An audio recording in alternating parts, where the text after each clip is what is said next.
Salam teman-teman, kami dari kelompok satu akan mempresentasikan hasil kerja kelompok kami. Di sini kami akan menjelaskan apa itu penjadwalan CPU teman-teman. Sebelum menjelaskan arti penjadwalan CPU, alangkah lebih baiknya kami memperkenalkan diri dulu teman-teman. Saya Elisir Gamelia Subati dengan NPM 2205-140 dan teman saya. Termani NPM 22051009. Oke, kita lanjut teman-teman. Di sini yang pembahasan pada kesempatan kali ini ialah konsep dasar penjadwalan CPU, kriteria penjadwalan, algoritma penjadwalan, dan pembahasan soal algoritma penjadwalan teman-teman. Algoritma scheduling ialah memilih dari proses-proses yang berada di memori ready to execute dan memberikan jatah CPU ke salah satu proses tersebut. Ibaratnya dia memilihnya itu, prosesnya itu yang ada di memori itu diberikan jatah kepada CPU untuk memilih mana proses yang akan dijalankan teman-teman. Terus setelah itu kapan keputusan algoritma dijalankan teman-teman. Keputusan penjadwalan CPU mempertimbangkan 4 keadaan sebagai berikut. 1. Ketika proses berpindah dari state running ke state waiting. 2. Ketika proses berpindah ke state running ke state ready. 3. Ketika proses berpindah ke state waiting ke state ready. Dan 4. Ketika proses diterminasi teman-teman. Skema penjadwalan disebut non-preemptive jika penjadwalan berada pada keadaan 1 dan 4 dan disebut preemptive pada keadaan lain. Pengertian di sini kita lihat ada salah satu bahasa yang jarang kita temui teman-teman, yaitu preemptive. Ada non-preemptive dan ada preemptive. Non-preemptive itu artinya ketika CPU menjalankan proses dan proses itu tidak ada yang spesial teman-teman. Ibaratnya kalau di non preemptive itu semua harus sampai selesai dulu baru bisa ke tahap selanjutnya teman-teman. Nggak ada yang di gimana ya, dispesialkan teman-teman, ibaratnya diduluankan gitulah. Kalau di preemptive itu ada teman-teman, misalnya salah satu proses ini agak lama, terus ada proses yang lain yang lebih utama gitu, diutamakan dulu dia teman-teman. Itu kalau di preemptive teman-teman. Oke, kita lanjut. Yang kedua itu ada tujuan dari penjadwalan teman-teman, yaitu fairness. Fairness itu mempunyai arti pelayanan yang adil untuk semua pekerjaan. Dan yang kedua ada throughput. Throughput itu adalah memaksimalkan throughput teman-teman. Yang ketiga ada efisiensi. Efisiensi itu ialah memaksimumkan pemakaian komputer. Dan yang keempat ada overhead. Overhead itu meminimumkan waktu tunggu teman-teman. Yang kelima itu ada balance resource. Balance resource itu adalah pemakaian sumber daya yang seimbang teman-teman. Dan yang keenam ada suspend. Suspend itu ialah tidak terjadi penundaan waktu tak terhingga teman-teman. Dan yang terakhir ada detection resource. Detection resource itu ialah kegiatan sumber daya dapat dideteksi terlebih dahulu. Masuk kepada dispatcher teman-teman. Dispatcher ini ialah modul yang memberikan kontrol pada CPU terhadap proses yang sedang berjalan. Ialah ibaratnya dia tuh sebagai kepalanya teman, arahannya memberikan kontrol kepada CPU itu untuk menjalankan proses teman-teman.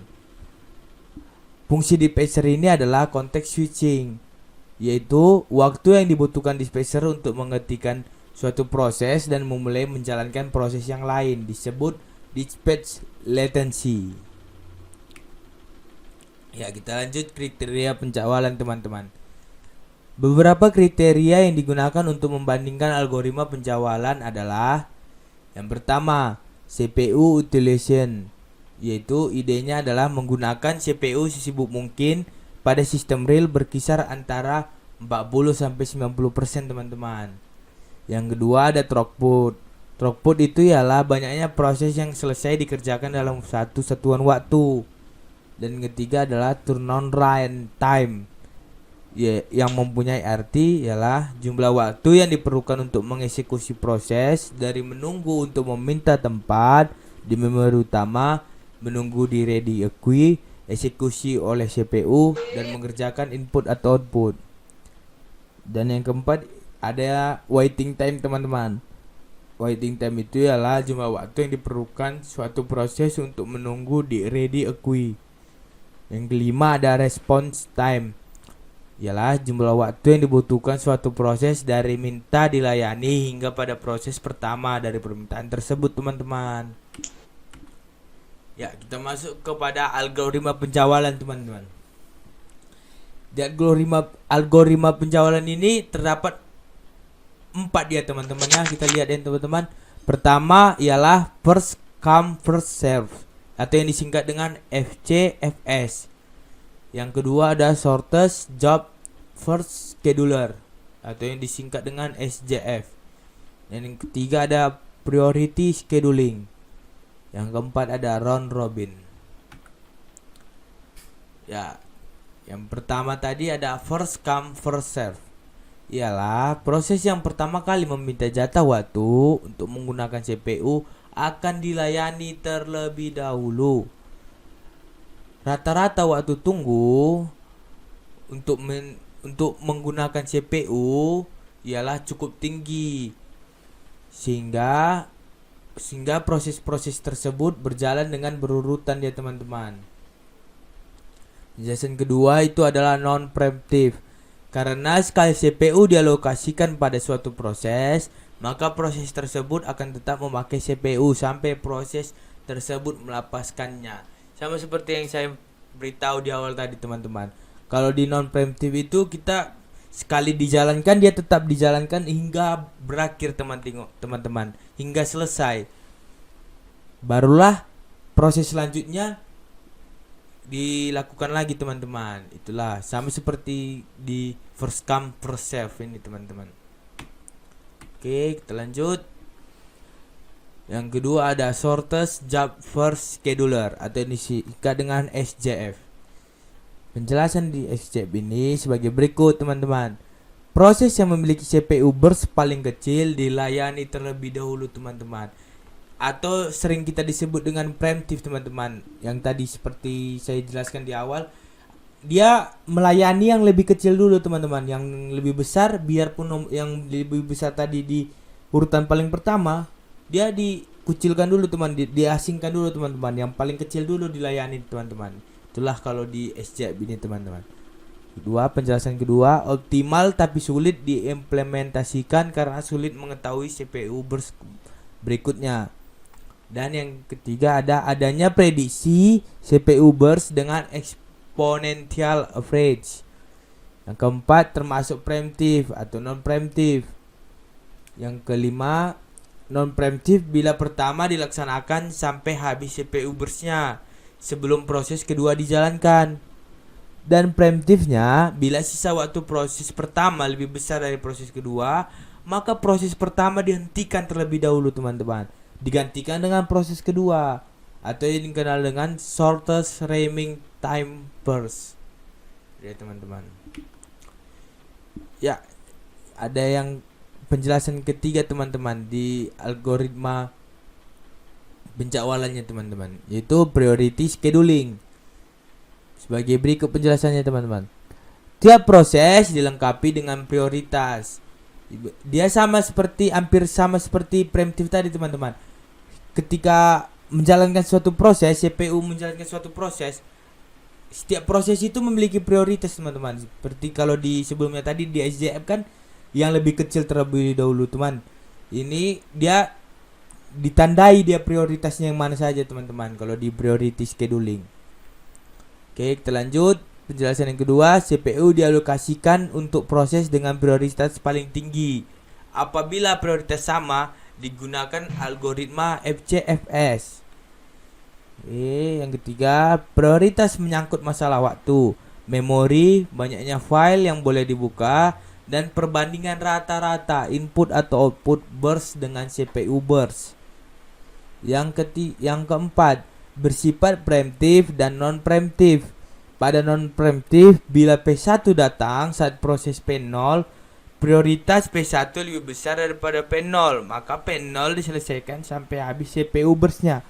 Pada preemptif, P0 dihentikan dulu dan CPU digunakan untuk P1. Ya, ini di round robin teman-teman.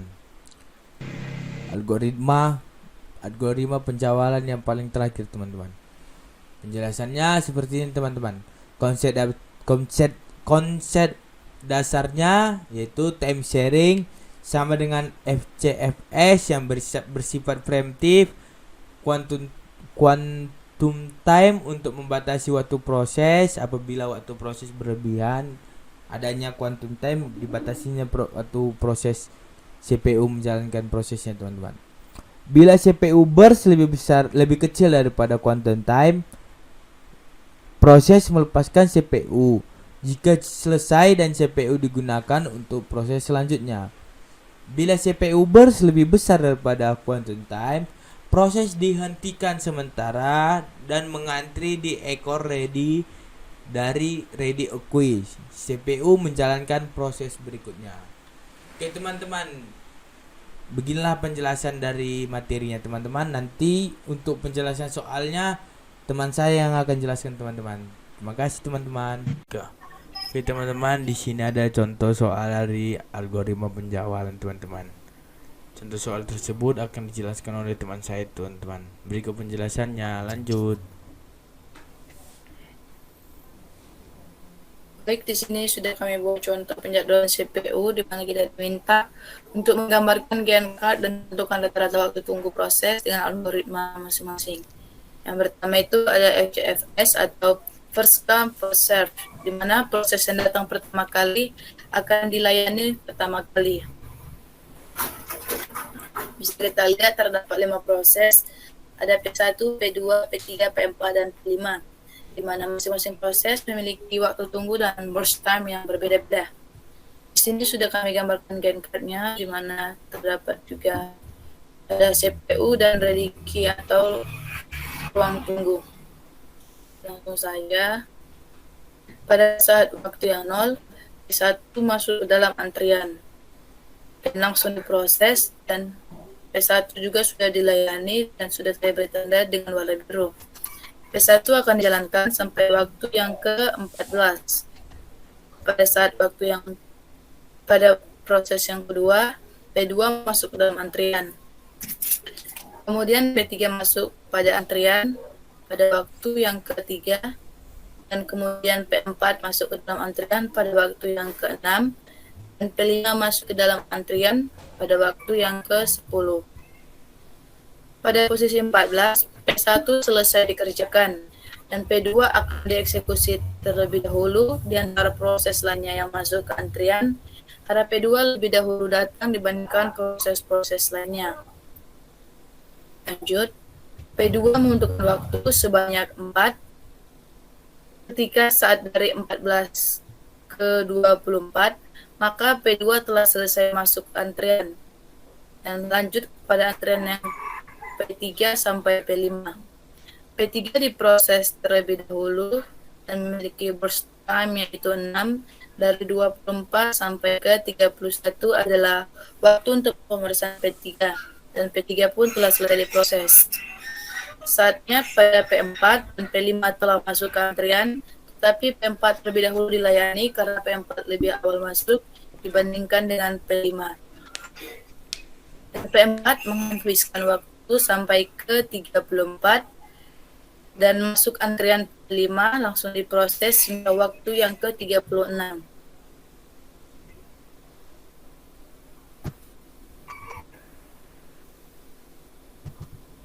Untuk waktu tunggu masing-masing proses, P1 tidak menunggu, masuk pada proses yang kedua, P2 diproses pada saat yang ke-14, dan saat masuk ke antriannya saat waktu yang ke-4. Maka kita kurangkan waktu proses dengan waktu antrian, maka hasilnya 10. Begitu juga dengan proses yang ketiga, keempat, dan kelima. Waktu prosesnya kita kurangkan dengan waktu antriannya masing-masing. Dan di sini memiliki total yaitu 80. Dan kita tentukan rata-rata waktu tunggu untuk semua proses. Jumlahnya waktu tunggu untuk proses dibagi dengan jumlah proses. Maka hasilnya 80 dibagi dengan banyaknya proses yaitu 5. Maka adapun hasilnya yaitu 16 dengan satuan waktu. Yang kedua itu ada FCV non-preemptive. Adapun keterangannya, jika proses pendatang memiliki AT yang sama, maka proses yang berstamnya lebih kecil dan pendek akan dilayani lebih dahulu. Sini juga memiliki 5 proses dengan AWT dan berstam yang berbeda-beda. Sini sudah terdapat juga gen card-nya dan ada CPU dan R-key-nya. Pada saat waktu yang 0, P1 dengan nilai burst time 14 masuk ke antrian dan langsung diproses pada saat yang keempat. Dan P2 masuk ke antrian dengan burst time 10. Pada saat yang ketiga, P3 masuk ke antrian dengan burst time 7. Pada saat yang keenam, P4 masuk dengan burst time 3. Dan pada saat yang ke-10, P5 masuk dengan burst time 2. P1 diproses hingga waktu yang ke-14 karena tidak ada yang mempunyai waktu kedatangan yang sama dengan proses lainnya. Pada saat yang ke-14, semua proses yang ada di antrian akan bersama-sama masuk ke antrian karena proses yang pertama telah selesai. Saat semua proses memiliki AT yang sama, maka ditentukan proses yang akan dieksekusi dengan nilai burst time yang paling rendah, yaitu P5. Diproses dan waktu yang ke-14 sampai waktu yang ke-16. Saat yang ke-16 masuk proses yang berikutnya yaitu P2 dan P3. Dan P4 dipilih proses dengan burst time yang terkecil yaitu P4. Kemudian P4 diproses sampai waktu yang ke-19. Di waktu yang ke-19 masuk antrian P2 dan P3. Dipilih juga burst time yang paling kecil yaitu P3. Dan P3 menghabiskan waktu sampai yang ke-19 sampai yang ke-26 untuk memproses P3. Kemudian P2 masuk dan diproses hingga waktu yang ke-36. Adapun waktu tunggunya, untuk P1 waktu tunggunya itu adalah 0, kemudian P2 sudah masuk ke dalam antrian, yang ke-26, salah. Lanjut aja, nggak apa-apa, lanjut aja. Lanjut saja. Ulangi dari waktu tunggunya ya. Iya, cepat. Waktu tunggu untuk P1 adalah 0. P2 diproses pada waktu yang ke-26. Kemudian P2 sudah masuk ke antrian pada saat yang keempat. Kemudian 26 dikurangi 4, maka itu hasilnya adalah 2. P3 masuk ke dalam antrian pada saat yang ketiga dan diproses pada saat yang ke-19. 19 dikurang 3 hasilnya adalah 16. Lanjut dengan P4. P4 masuk ke dalam antrian pada saat yang ke-16 dan masuk ke dalam antrian pada saat yang ke-6. Maka 16 dikurang 6 hasilnya itu 10. Lanjut ke P5. P5 diproses pada saat yang ke-14 dan masuk ke antrian pada saat yang ke-10. Maka 14 dikurang 10 hasilnya 4. Dijumlahkan semua waktu tunggunya, maka total semuanya yaitu 52. Dan rata-rata waktu tunggu adalah 52 dibagi banyaknya proses yaitu 5. Maka adapun hasilnya 52 dibagi 5 yaitu 10,4 satuan waktu.